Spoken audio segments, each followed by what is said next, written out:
ay download ang Maya app sa Play Store kung ang phone nyo ay Android or sa App Store naman kung ang phone nyo ay iOS. Hintayin lang hanggang sa ma-download at ma-install yung Maya. Kapag installed na, buksan na natin yung Maya app. Click lang natin itong next at pindutin ang get started. Dito sa data privacy, basahin lang at pindutin ang agree and continue kapag sang-ayon kayo sa pag-process ni Maya sa details nyo.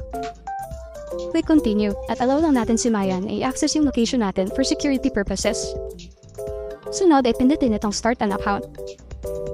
Pagkatapos ay ilagay natin ang first name, last name, at email address.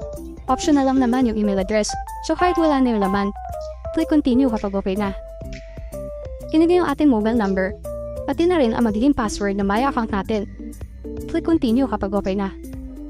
Basahin at pindutin ang continue kapag agree kayo sa terms and conditions at privacy policy ni Maya. Dito naman, tick lang natin itong enable all data personalization para ma-maximize natin ang features ni Maya. Pag okay na, pindutin ang save. May ma-receive tayong OTP galing kay Maya. I-enter lang natin ito at pindutin ang verify.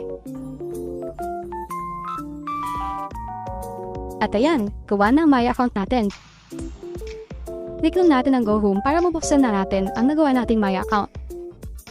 Dito naman, depende sa inyo kung gusto nyo i-allow o i-deny na ma-access ni Maya ang contacts nyo. Sa video ito, ang pinili ko ay i-allow. Ito naman yung mga tips kung paano nyo maprotektahan ang account natin at hindi ma-compromise. Kapag nabasa na, pindutin ang continue. Ito na yung na-create nating account. Take note lang na basic level pa lang ito. Ibig sabihin, limited pa lang ang features na magagamit natin kay Maya. Ituturo ko naman sa susunod na video kung paano i-upgrade ang ating Maya account para magamit na natin lahat ng features ito